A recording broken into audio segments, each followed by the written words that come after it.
ଆଜ୍ଞା ନମସ୍କାର। ଆଜି ମନ୍ତ୍ରତନ୍ତ୍ର ଯନ୍ତ୍ର ବିଷୟରେ ସମ୍ୟକ ସୂଚନା ମୁଁ ଦେଉଛି।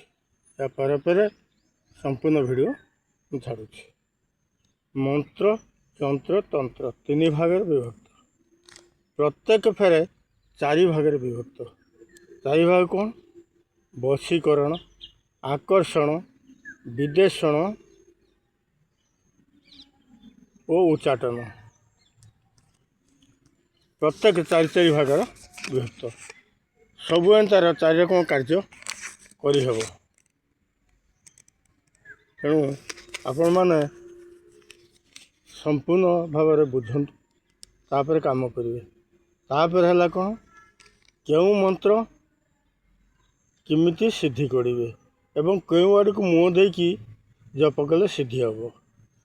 କେଉଁ ମନ୍ତ୍ରରେ କେଉଁ ମାଳା ଦରକାର ହେବ, ଏ ବିଷୟରେ ମୁଁ ଆପଣଙ୍କୁ ସମ୍ପୂର୍ଣ୍ଣ ରୂପେ ଅବଗତ କରାଇବି।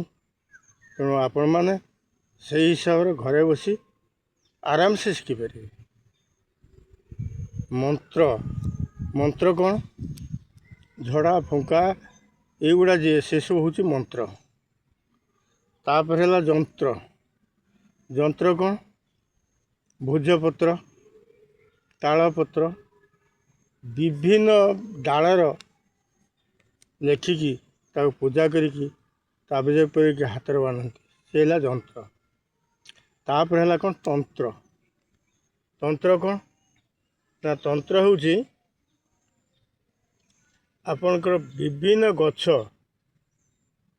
ବିଭିନ୍ନ ନକ୍ଷତ୍ର ବାର ନେଇକି ପୂଜା ପାଏ ଏବଂ ତା ପରଦିନ ଫେରେ ସେ ମନ୍ତ୍ର ପାଠ ଦ୍ୱାରା ସେ କେମିତି ଚେରକଟା ମନ୍ତ୍ର ଅନ୍ୟାନ୍ୟ ଅଛି, ସେଇ ହିସାବରେ ଉଠେଇକି ଆଣିକି ତାବିଜ ପୂରେଇକି ହାତରେ ବାନ୍ଧିଲେ କାର୍ଯ୍ୟ ସିଦ୍ଧି ହୁଏ।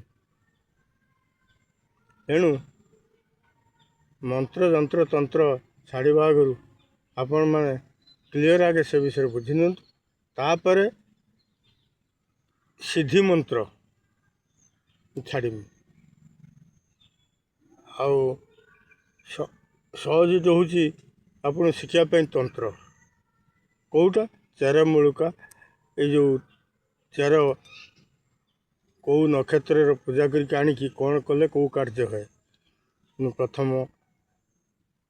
ଆଗ ଭିଡ଼ିଓ ଛାଡ଼ିଥିନି, ଯାହା ହଉ ସେ ତ ଡିସପ୍ଲେ ସେ ମୋବାଇଲ କଟିଗଲା। ତେଣୁ ଏବେ ମୁଁ ଛାଡ଼ିମି। ଆପଣ ଟିକେ ଅଧିକ ସଂଖ୍ୟାର ଭିଡ଼ିଓ ଟିକେ ସବସ୍କ୍ରାଇବ୍ କରିନିଅନ୍ତୁ ମୋ ଚ୍ୟାନେଲ୍, ଯାହାଫଳରେ କି କାହିଁକିନା ମୂଳରୁ ନ ଦେଖିଲେ ଆପଣ ବୁଝିପାରିବେନି। ତେଣୁ ମୁଁ ସମ୍ପୂର୍ଣ୍ଣ ହିସାବରେ ଛାଡ଼ିବି। ଆଜି ଏତିକି ରହିଲି। ଆଜ୍ଞା ନମସ୍କାର। ପରବର୍ତ୍ତୀ ଭିଡ଼ିଓର ଦେଖା ସାକ୍ଷାତ। ନମସ୍କାର।